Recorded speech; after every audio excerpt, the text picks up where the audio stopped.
सास की हत्या। बहुत समय पहले की बात है। चाइना के किसी गांव में लीली नाम की एक लड़की रहती थी। शादी के बाद वो अपने ससुराल पहुंची। उसके परिवार में सिर्फ वो, उसका पति और उसकी सास थी।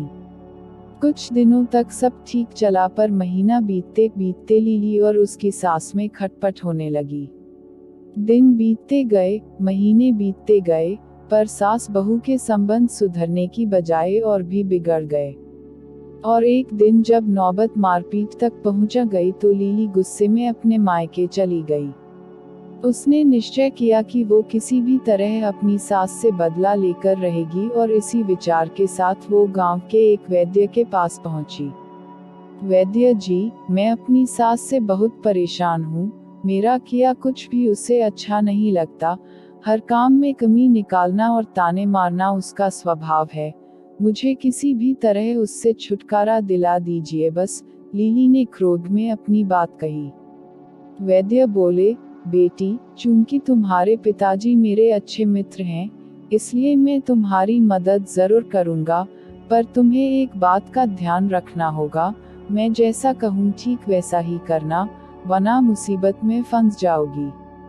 मैं बिल्कुल वैसा ही करूंगी, लीली बोली। वैद्य अंदर गए और कुछ देर बाद जड़ी बूटियों का एक डिब्बा लेकर वापस आए, और लीली को थमाते हुए बोले, लीली, तुम अपनी सास को मारने के लिए किसी तेज जहर का प्रयोग नहीं कर सकती, क्योंकि उससे तुम पकड़ी जाओगी। ये डिब्बा लो। इसके अंदर कुछ दुर्लभ जड़ी बूटियां हैं जो धीरे धीरे इंसान के अंदर जहर पैदा कर देती हैं, और 7-8 महीने में उसकी मौत हो जाती है। अब हर रोज तुम अपनी सास के लिए कुछ पकवान बनाना और चुपके से इन्हें उस खाने में मिला देना, और ध्यान रहे इस बीच तुम्हें अपनी सास से अच्छी तरह से पेश आना होगा। उनकी बात माननी होगी, ताकि मौत के बाद किसी का शक तुम पर ना जाए। जाओ, अब अपने ससुराल वापस जाओ और अपनी सास के साथ अच्छे से अच्छा व्यवहार करो। लीली खुशी खुशी जड़ी बूटियां लेकर ससुराल वापस लौट गई। अब उसका व्यवहार बिल्कुल बदल चुका था। अब वो अपने सास की बात मानने लगी थी और आए दिन उनके लिए स्वादिष्ट व्यंजन भी बनाने लगी थी। और जब कभी उसे गुस्सा आता तो वैद्य जी की बात ध्यान में रखकर वो अपने गुस्से पर काबू कर लेती। 6 महीने बीतते बीतते घर का माहौल बिल्कुल बदल चुका था।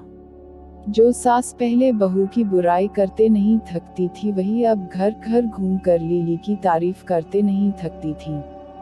लीली भी अभिनय करते करते अब सचमुच बदल चुकी थी। उसे अपनी सास में अपनी मां नजर आने लगी थी। लीली को अब अपनी सास की मौत का भय सताने लगा, और एक दिन वो किसी बहाने से मायके के लिए निकली और सीधे वैद्य जी के पास पहुंची। वैद्य जी, कृपया मेरी मदद करिए। मैं अब अपनी सास को नहीं मारना चाहती। वो तो एकदम बदल गई हैं और मुझे बहुत प्यार करने लगी हैं। मैं भी उन्हें उतना ही मानने लगी हूँ। कुछ भी करके उस जहर का असर खत्म कर दीजिए, लीली रोते हुए बोली। वैद्य बोले, बेटी, चिंता करने की कोई जरूरत नहीं है। दरअसल मैंने तुम्हें कभी जहर दिया ही नहीं था। उस डिब्बे में तो बस स्वास्थ्यवर्धक जड़ी बूटियां थी। जहर तो तुम्हारे दिमाग और नजरिए में था। लेकिन मैं खुश हूँ कि तुमने अपनी सास की जो सेवा की और उन्हें जो प्रेम दिया, उससे वो भी खत्म हो गया। जाओ, अब खुशहाली से अपने सास और पति के साथ जीवन व्यतीत करो।